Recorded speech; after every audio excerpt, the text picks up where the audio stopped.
기도하고 시작하겠습니다. 하나님 고맙습니다. 오늘도 하나님께서 엘리사 선지신학연구원 아버지 하나님께서 축복하여 주셔서 하나님이 이렇게 함께 할 수 있는 자리를 만들어 주시고 하나님의 말씀을 더욱더 깊이 알아가게 하시니 감사합니다. 시간 하나님께서 은혜로 채워주셔서 예수님의 이름으로 기도합니다. 아멘. 오늘 다니엘 4장은 십자가 체험이라는 제목으로 보려고 해요.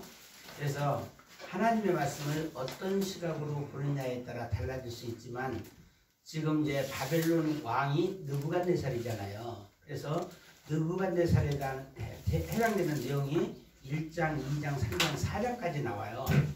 그렇기 때문에 그 비중이 굉장히 큽니다.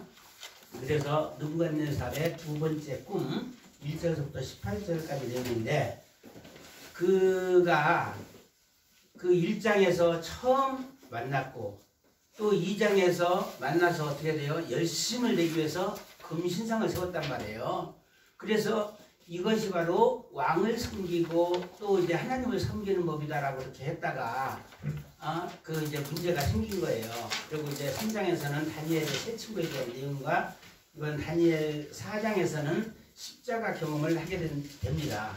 사람이 죽음을 경험하기 전에는 하나님 앞으로 돌아온다는 것이 쉽지가 않아요. 그래서 그 체험을 하는 장면이 나오게 되는데 어쨌든 현재까지 신앙이 성장하는 동안에 하나님이 굉장히 자기 인생에서 중요하다는 것을 깨달았어요. 그러니까 하나님을 찬양하는 겁니다. 1절부터 3절까지. 그래서 체험을 통해 자란 왕의 신앙인데 그러다 보니까 바벨론 제국의 모든 나라에 그 큰 평강이 있을지어다 라고 이제 선포하는 겁니다. 용어 선택이 조금 이제 그 신적인 언어 그리고 또 부드러워진 너그러운 그런 언어였던 것입니다. 이것이 사람이 볼 때는 굉장히 너그러운데 하나님 볼 때는 너그러운 척하는 것이다 라고 생각할 수 있어요. 뒤에 있는 내용을 보면은 척한 것인지 너그러운 것인지 그 이제 말하는 것 보면 알 수가 있습니다. 하나님이 본인에게 행하신 이적과 놀라운 일은 누구에게나 알게 하기를 원하십니다. 그래서 그 누구에게나 알게 하기를 원하노라 그런 얘기도 하잖아요. 무언 일을 하고 싶은 거예요. 하나님을 만났기 때문에 이제는 주를 위해서 뭔가를 하고 싶은 그 열정이 조금 있어요. 그래서 전도하기를 원하나? 그렇지만 하나님께서는 체험신앙 가지고는 불안하다 이렇게 느끼셨던 거예요.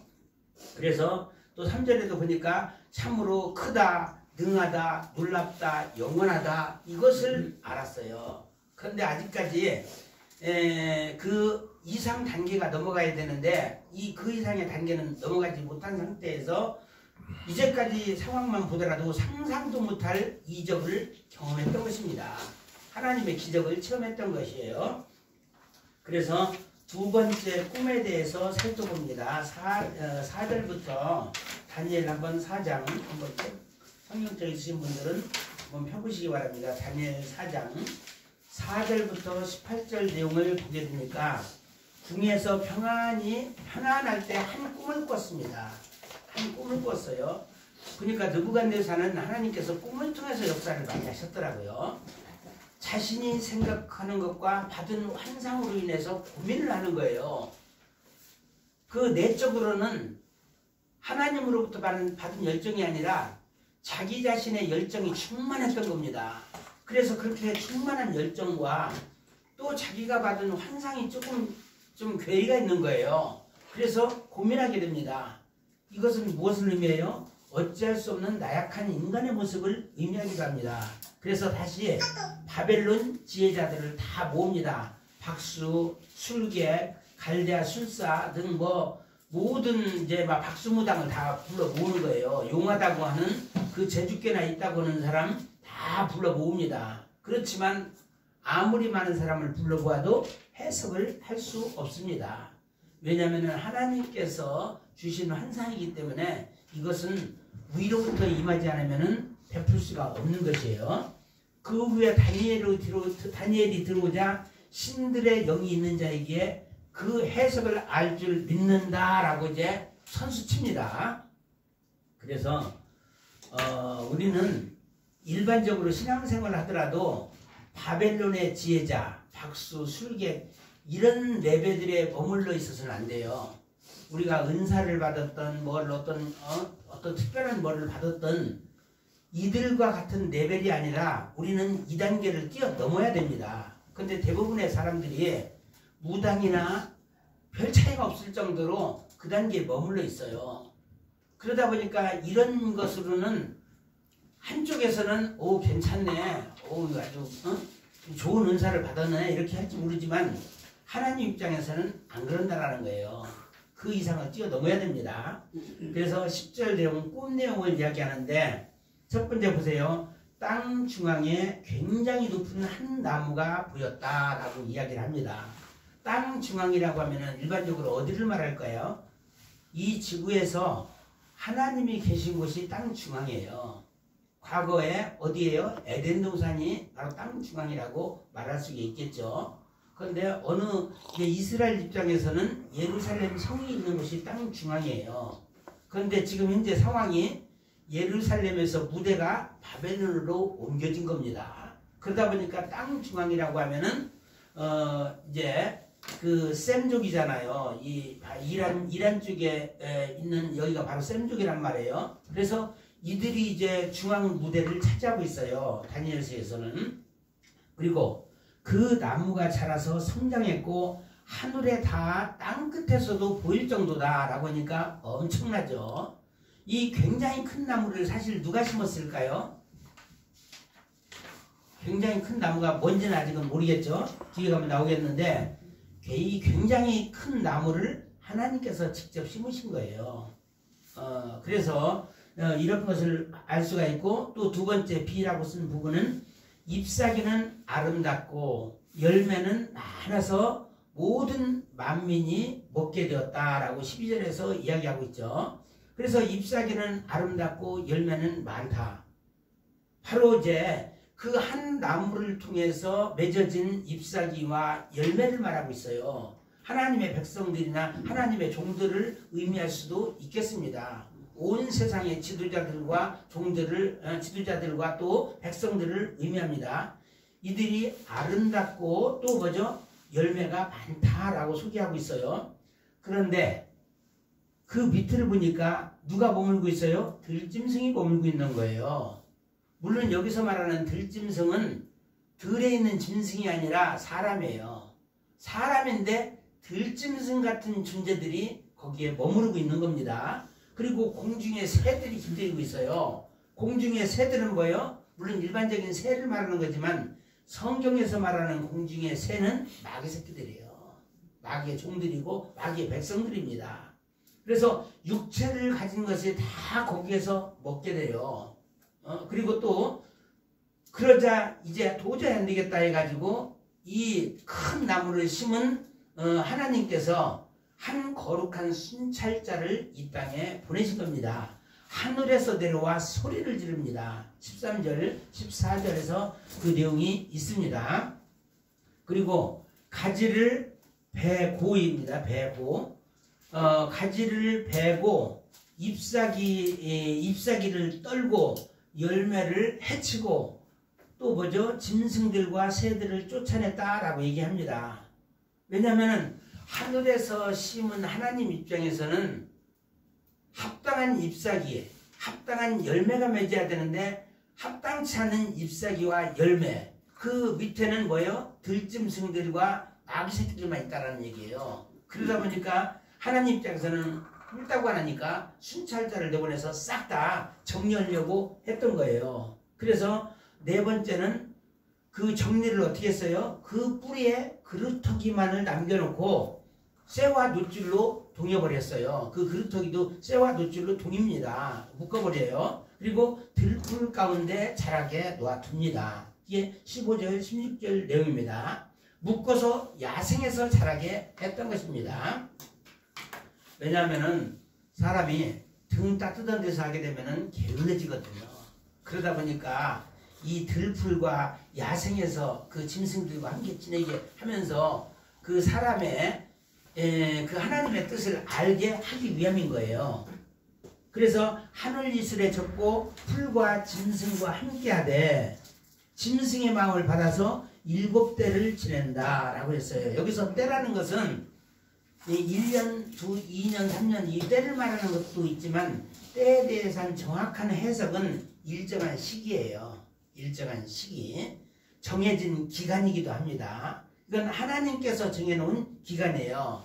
한때, 두때, 반때라는 것도 1년, 2년, 3년이 아니고 원래는 하나님께서 정해진 시간이에요. 이것이 우리가 달력을 봤을 때 나오는 건 뭐예요? 크로노스 시간이거든요. 그런데 하나님의 때할 때는 카이로스 시간을 말하고 있어요. 하나님의 때이기 때문에 인간의 수에 대해서 나온 게 아니거든요. 그래서 정해진 때, 7대, 일반적으로 때 하면 1년, 7이면 7년을 상징하기도 합니다. 그렇지만 그 길이는 그 달력이라든지 이걸 했을 때 그 길이는 불명확하다라는 겁니다. 그리고 5번째, 이 모든 것은 순찰자의 명령대로다 라고 얘기했어요.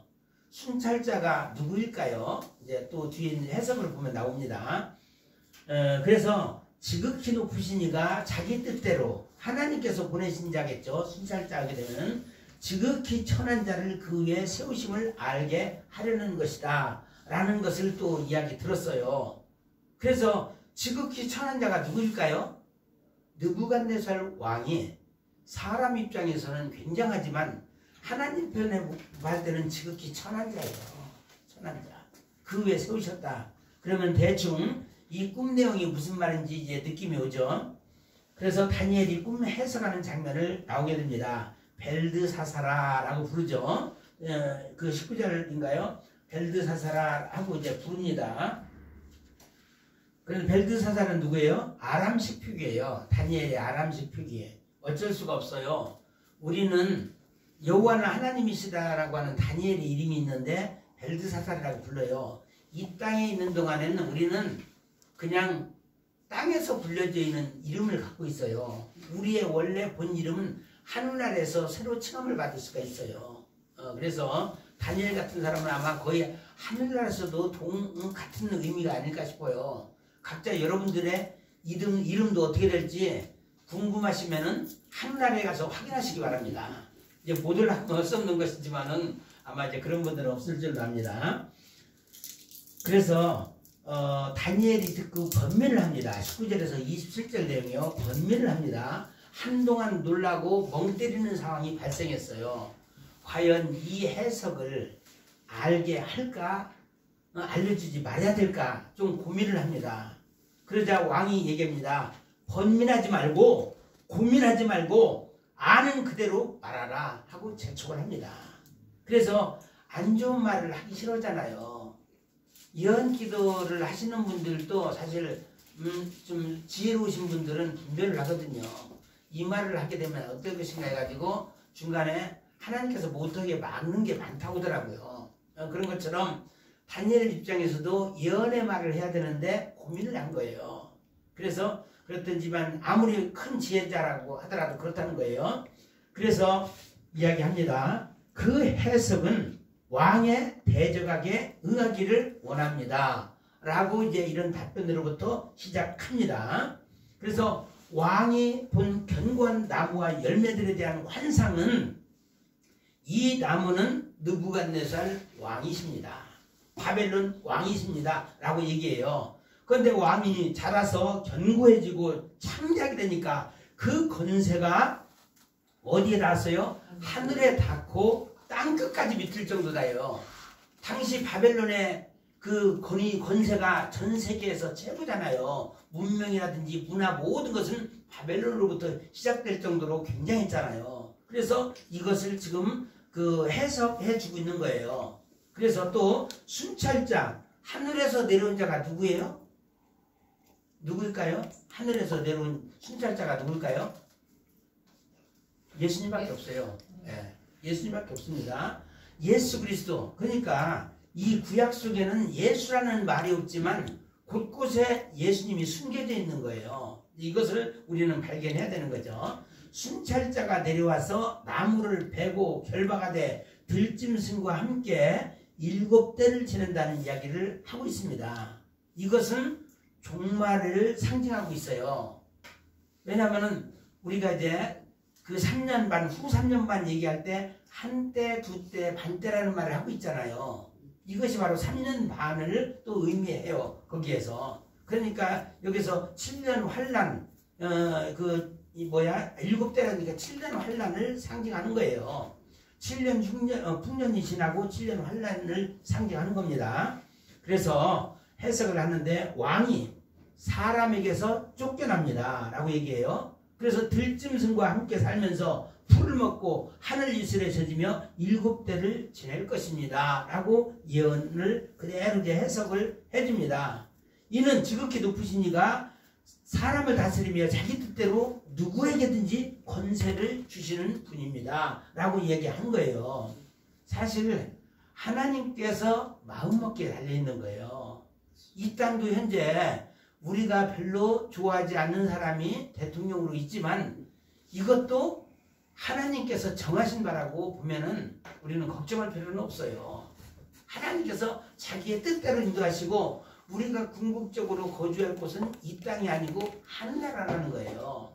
그래서 여기서 제가 잠깐 그 한마디를 드리자고 하면은 제가 그거는 좀 더 연구해가지고 연구해서 다음 시간이나 또 제가 말을 하겠지만 그 2018년도쯤에 그들이 나비 프로젝트를 만들었어요. 그들이 딥스테이트예요. 글로벌리스트들이. 그래가지고 나비 프로젝트를 만들어가지고 우리나라를 중심으로 해가지고 유럽 쪽으로 해서 한 나비, 그리고 미국 쪽으로 해서 아메리카 쪽으로 해서 또 한 나비를 만들고 거기에 중심이 어디예요? 대한민국이에요.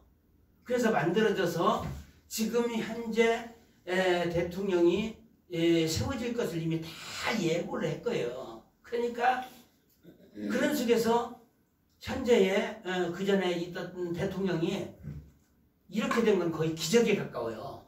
원래 있을 수 없는 일이었어요. 조금만 더 했으면 됐는데 예상외로 너무나 많은 표가 오다 보니까 그때 이제 이재명이 안 된 거예요. 그래서 그때 2018년도 무엇을 계획했느냐? 정치계의 거물 이재명, 경제계의 거물 최태원, 종교계의 거물 우정현을 세웠다고 해요. 그러니까 우리는 몰라요. 그 세계를.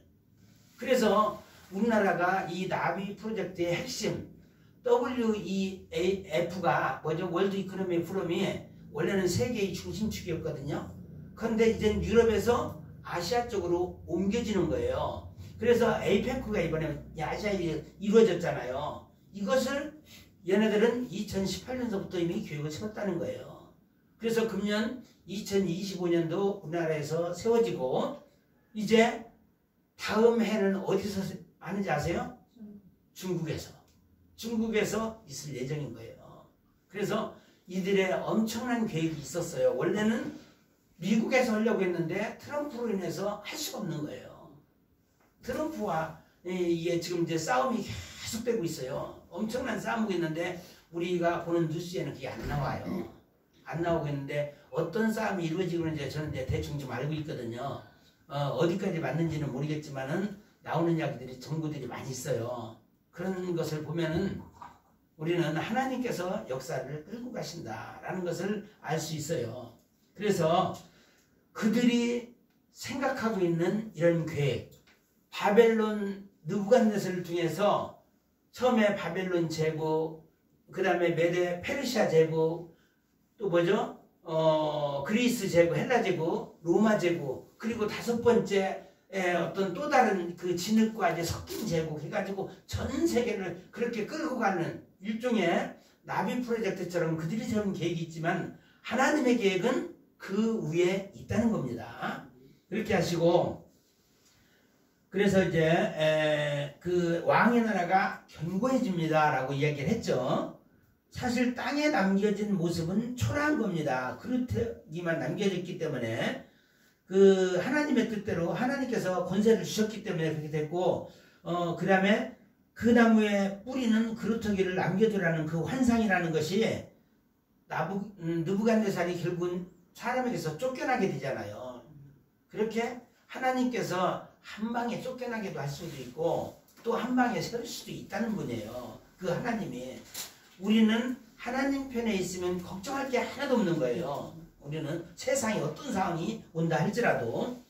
그리고 또 다니엘의 공부입니다. 27절에 보니까 하나님의 뜻을 행함으로 가난한 자를 긍휼히 여김으로 죄사함 받도록 이것을 권하고 있어요. 이게 누가 죄사함 받으라고요? 누가 죄사함 받아야 될까요? 27절 말씀, 27절 같이 한번 27절에 나왔나? 죄사함 얘기가 어쨌든 죄사함 얘기가 나왔었는데 장구하리이다. 이게 이것이 이건 여기서 또 개혁 우리 한글에서는 또 안 나오네. 개혁 개정에서는 나왔는데, 그래서 죄사함 받는다는 것은 바로 느부갓네살 왕이시여 죄사함 받아야 된다라는 얘기를 하고 있어요. 그런데 죄사함 받기 위해서는 어떻게 된다고요? 하나님의 뜻을 행함으로. 우리는 하나님의 공의잖아요. 공의. 하나님의 의를 우리는 행하는 자가 돼야 돼요. 그리고 가난한 자를 긍휼히 여긴다라는 것은 사람을 돌봐야 된다라는 얘기예요. 다시 말해서 하나님 사랑, 이웃 사랑의 실천자가 되어야 된다. 십계명을 준수하라는 얘기예요. 십계명을. 그래서 하나님이 원하시는 것이잖아요. 하나님 사랑, 이웃 사랑이. 그래서 죄사함 받을 수 있도록 이것을 이야기하는 겁니다. 그래서 혹시 장구하리이다 라고 얘기하는 것이죠. 죄악을 속하소서, 속함을 받으라는 얘기입니다. 그 후 이 해석을 해주고 하나님께서 한번 기다렸어요. 과연 느부갓네살이 말씀을 받고 어떻게 하나 1년을 기다렸어요. 그게 28절부터 나옵니다. 바벨론 왕궁 지붕에서 거닐 때 스스로를 자화자찬하고 있었습니다. 자화자찬하고 있었어요. 내 능력과 권세, 그리고 나의 도성, 내 위엄과 영광이라는 마음 중심에 있는 것이 튀어나온 거예요. 이게 뭐냐면 다른 사람 앞에서 나 이런 사람이야 라는 게 아니에요. 마음속으로 내가 바벨론을 이렇게 아주 아름다운 성으로 건축했다니, 나의 백성들 나 때문에 복을 받은 줄 알아라. 속으로 이런 교만에 시달렸던 거예요. 그냥 자기 혼자 그 교만한 생각이 올라온 거예요. 악의 씨앗을 우리 하나님께서는 보셨다는 겁니다. 그러자 하늘에서 들려온 소리가 나옵니다. 나라의 왕이가 내게서 떠났다라는 음성을 딱 들은 거예요. 네 왕이가 너에게서 떠났다라는 말을 그때 들은 거예요. 그게 31절 이야기입니다.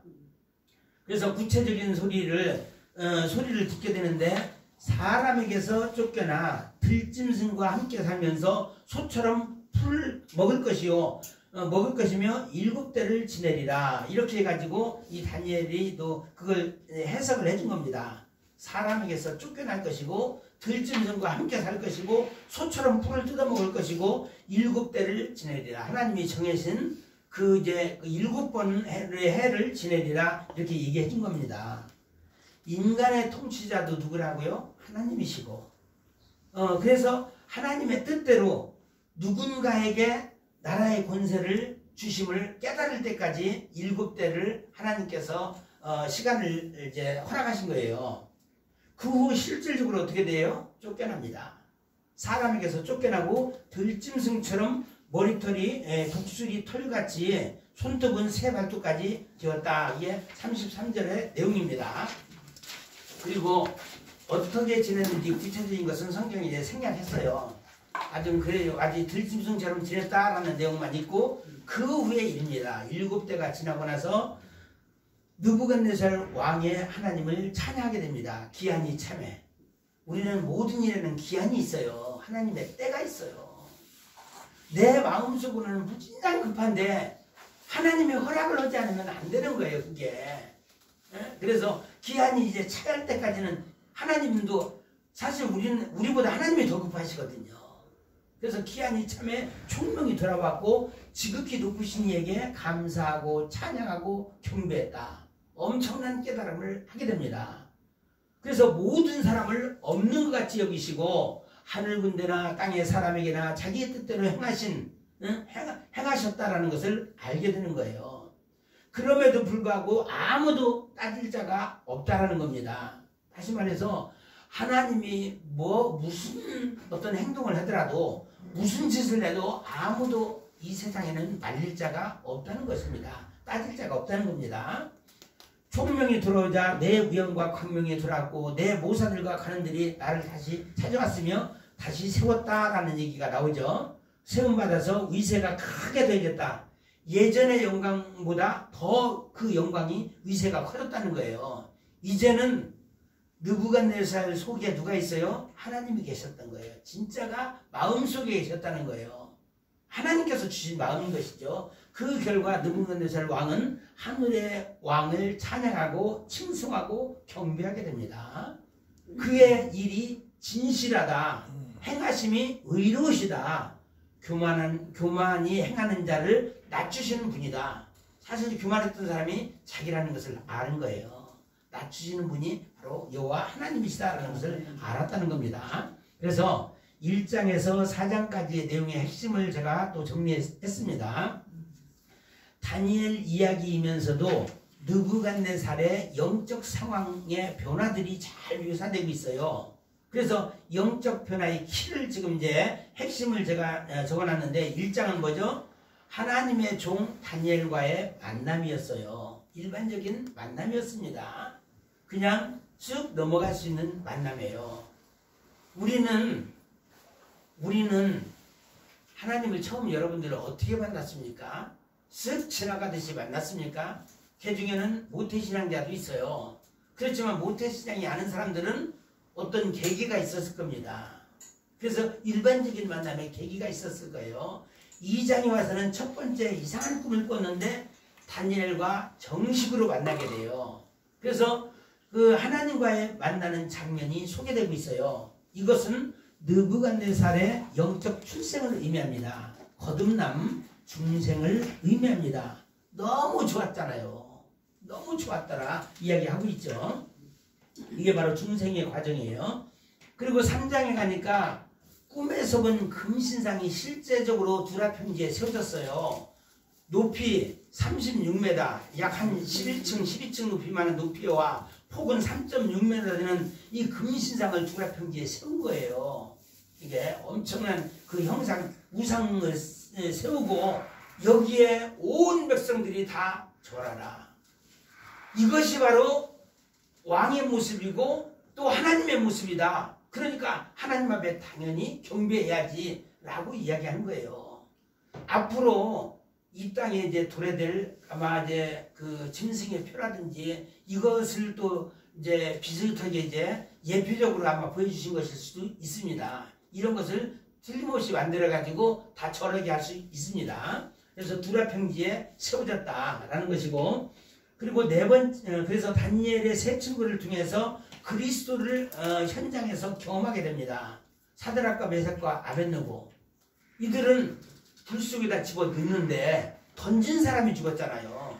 던짐을 받은 사람은 살았어요.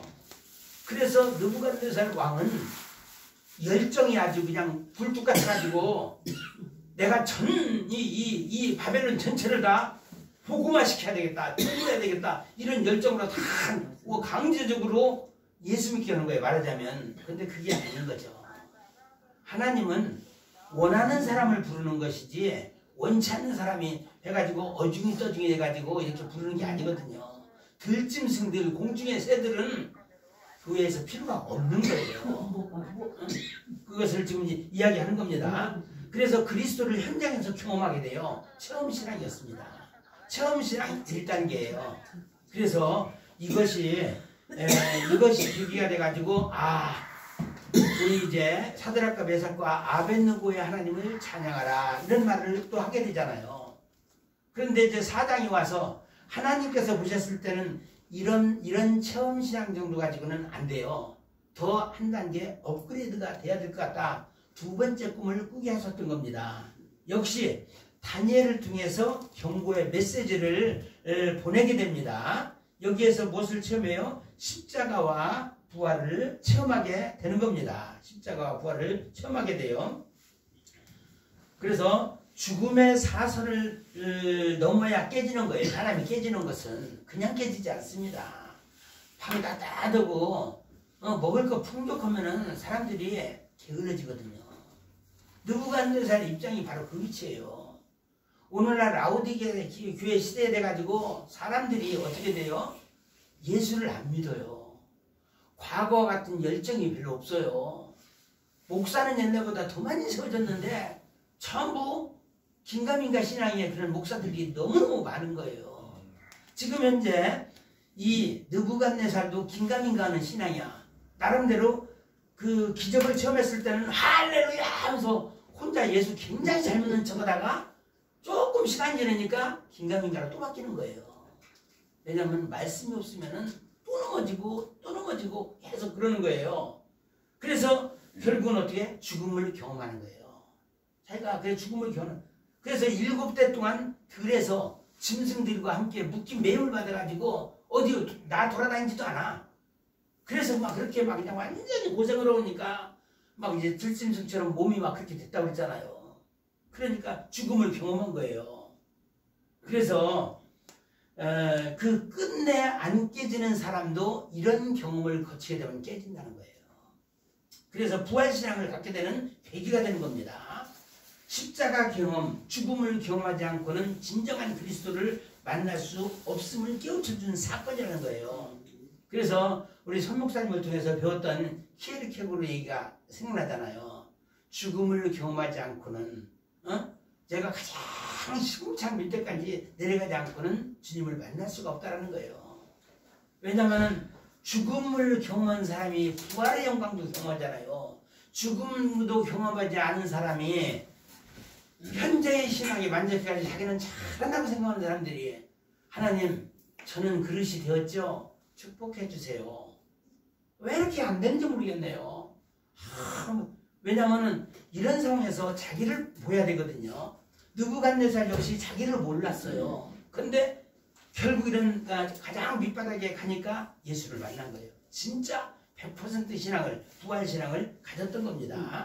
그래서 여기까지가 다니엘 4장 이야기고 다니엘 5장 좀 하나님까지 좀 하고 이제 하겠습니다. 다니엘 5장에 벨사살 왕의 통치 기간입니다. 느부갓네살 왕의 아들입니다. 그래서 벨사살 왕의 잔치가 있었는데 1,000명을 초청하게 됩니다. 1,000명. 과연 누구를 위한 잔치인가? 아마 이 벨사살도 모태신앙이 되겠죠. 아버지가 또 그렇게 했으니까 그랬는데 문제는 새로 시작해야 되거든요. 아브라함의 아들 이삭도 어떻게 돼요? 새로 시작했잖아요. 그랄로 가가지고. 그런데 이 벨사살 왕, 이 친구는 전혀 그게 없는 거예요. 그냥 아버지를 따라서 왕의 자리를 물려받은 거예요. 오늘날 교회도 마찬가지예요.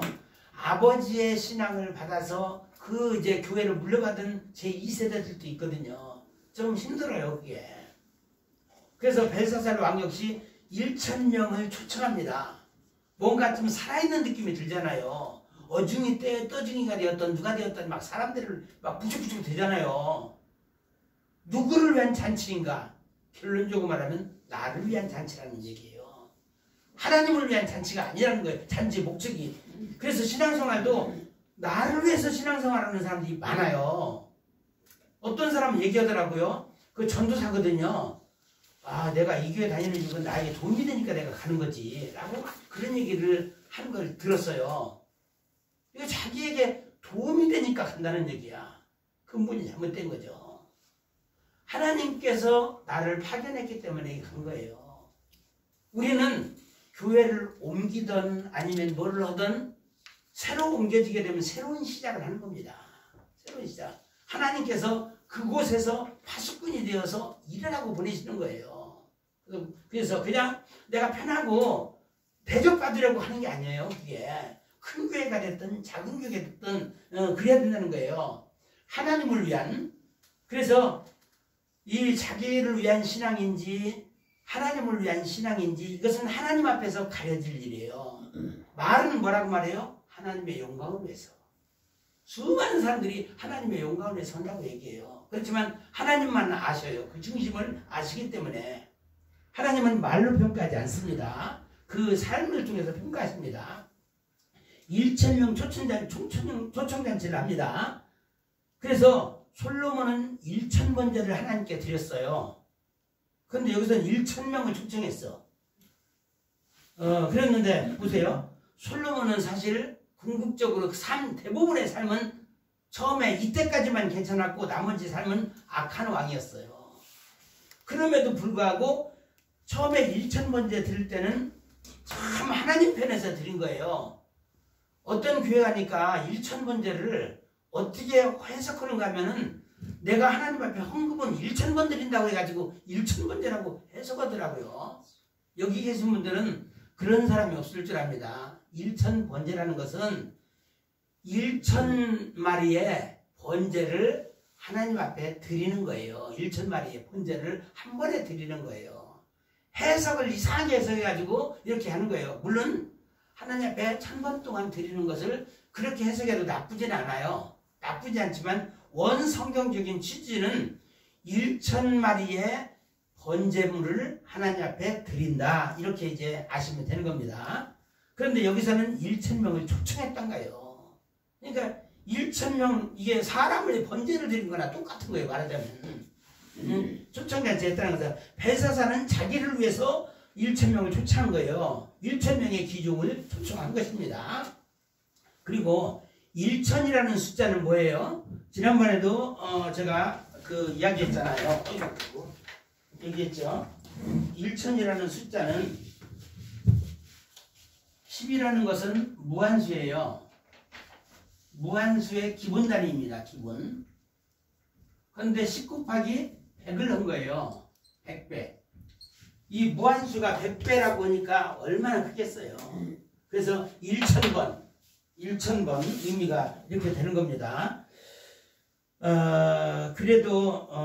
그래서 10의 100배가 더해진 수다. 이것은 무엇을 의미하는가 하면은 완벽하게 죄의 양을 채운 것이에요. 하나님은 악한 짓을 하는 자에게는 죄의 양이 채워지길 원해요. 그래야 심판을 하죠.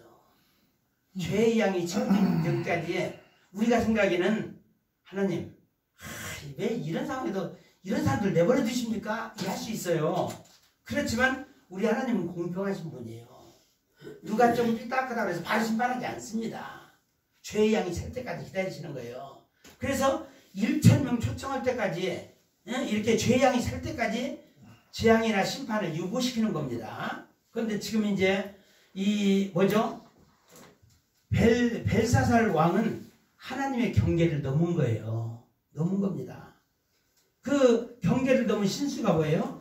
예루살렘 성전에서 가져온 하나님의 성구, 금, 은, 도구를 그들의 향락의 도구로다가 채운 겁니다. 향락의 도구.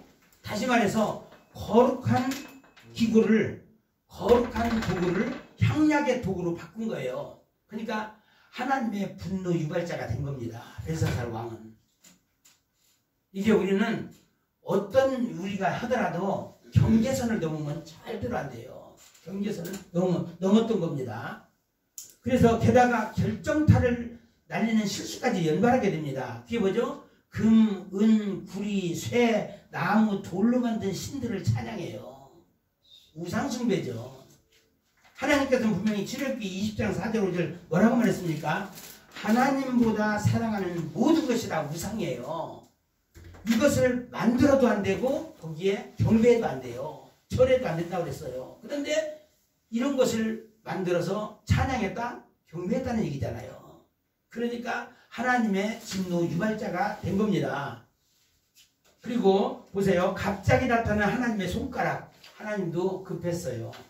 이럴 때는 도저히 못 참으신 겁니다. 손가락이 나타났어요. 손가락이 나타났다는 얘기는 조금 뭐요? 보세요. 얼굴빛이 안색이 변했다고 그랬죠. 누가? 벨사살 왕이. 그리고 번민의 생각들이 있었어요. 이건 이제 두 번째도. 그런데 보세요. 손가락들이 나타났다는 얘기는 사람 손이 나타난 것이며 왕의 촛대 맞은편 석회석의 글자는 경고 메시지로 보아야 한다는 것입니다. 5, 6절이 바로 이제 그것을 의미하고 있어요. 다니엘 5장 내용이에요. 여러분 손가락 하면 무엇을 의미하는지 아세요? 손 하면은 하나님의 손 하게 되면 왼손일까요? 오른손일까요? 오른손이죠. 그런데 손은 뭐가 의미해요? 능력, 축복, 권세, 보호, 심판 이런 기능이 있어요. 그런데 손가락들이 나타났다는 얘기는 뭐를 의미할까요? 행동 개시하겠다. 작업하겠다. 하나님께서 작업하겠다는 얘기예요. 손가락들이 나타났다는 이야기는 이 손가락. 하나님의 보호를 받아야 될 손이 갑자기 움직였다라고 하면은 구원 아니면 심판이거든요. 근데 여러분 이제 제가 전에 그 말씀드린 것 중에서 이 얘기를 들으셨죠? 무슨 말인가 하면은 발이라는 게 있어요. 발. 이걸 또 진흙으로도 묘사하고 있어요. 발 진흙. 나이가 먹으면은 발이 약해져요. 저도 이제 발이 별로 안 좋습니다.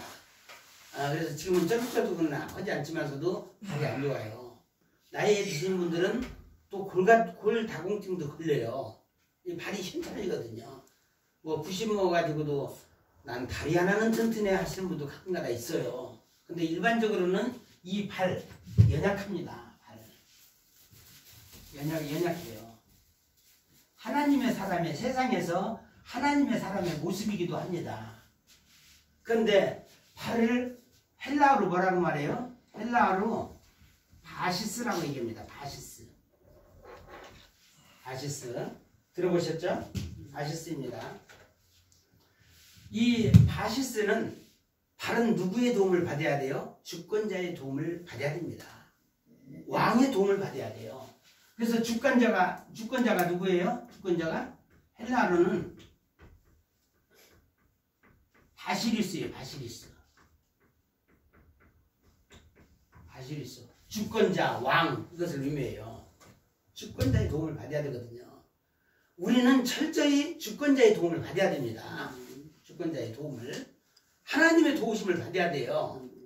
베드로가 뭐랬어요? 그 12년 뭐 안진병인가 할 때도 내가 은과 그는 없거니와 내가 내게 명하노니 예수의 이름으로 명하노니 일어나 걸으라 그랬잖아요. 일어나기 위해서는 어떻게 돼요? 다리가 튼튼해져야 돼요. 발은 다리하고 같이 연결되어 있거든요. 다리가 힘을 얻어야 돼요. 힘을 얻어야 됩니다. 바로 바시리스의 도움을 받아야 돼요. 바시리스. 주권자 예수의 이름이 필요했던 거예요. 그게 예수의 이름이 바로 힘이 있고 그게 바시리스라는 얘기예요. 그런데 이렇게 해야 어디로 들어가요? 결국은 우리가 가는 곳 바실레이아로 들어가는 겁니다. 바실레이아가 뭔지 알죠? 하나님의 나라, 왕국, 천국입니다. 그래서 우리가 갈 수 있는 것은 사람을 의지하면 안 돼요. 오직 바시리스 되시는 예수 그리스도를 의지해야 돼요. 그래야 이제 바실레이아로 들어가는 겁니다. 이게 전부 다 이 바시로 되어 있는데 좀 외우기는 좀 쉬울 거예요. 그래서 저도 이제 이거 하도 많이 이제 또 듣기도 하고 제가 연구도 하다 보니까 이제 알게 됐는데 이 이제 이제 손가락 얘기하니까 발이 좀 생각난 거예요. 우리는 연약한 발이다. 그래서 비틀거리는 발이다. 그래서 우리는 반드시 바시리스의 도움을 받아야 바실레이아로 들어간다라는 것입니다. 그래서 경고 메시지를 봐야 되는데 5, 6절 말씀 보니까 왕이 그 모습을 보고 어떻게 됐어요? 넋이 나갔어요. 정신이 나갔습니다. 얼굴빛이 변한 거예요. 안색이. 사람들이 많이 와서 기분 좋다 띵까띵까 하고 있었는데 갑자기 손가락이 나타나니까 겁이 난 겁니다. 번민의 생각들, 근심 걱정이 몰려옵니다. 느낌이 안 좋아. 자기는 하나님 대신에 우상을 선택했단 말이에요. 무한사고 발생했을 때 우리도 현장에서 무한사고가 발생했을 때 내가 혹시 하나님보다 좋아하는 어떤 것을 섬기지 않았나? 그 생각을 스스로 해야 돼요. 그걸. 원인 파악을 빨리 해야 되거든요. 원인 파악을. 이것은 내가 드러낼 수 없는 이제 부끄러움이라는 게 있어요. 그 원인 파악을 빨리 해야 돼요. 오늘 이제 마침 정재 목사님 오셨는데 그 원인이 무엇인지 나 거기에 눈이 다쳤다고 하니까 원인이 무엇인지 그렇게 얘기했잖아요. 우리는 원인 파악을 해야 돼요.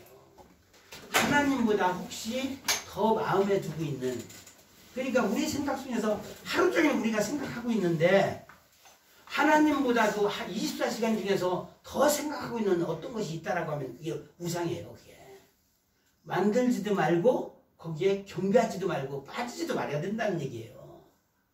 그래서 넓적다리, 다리 얘기가 나오죠. 넓적다리 마디가 녹는 듯하다. 떨리기 시작한 거예요. 이제부터 다리가 불편해지잖아요. 갑자기 튼튼했던 다리가 떨리기 시작하는 거예요. 죄를 지으니까.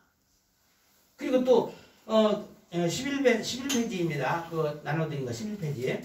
그래서 그리고 네 번째 뭐라고 말해요? 그의 무릎이 서로 부딪혔다고 했어요. 무릎이 떨려.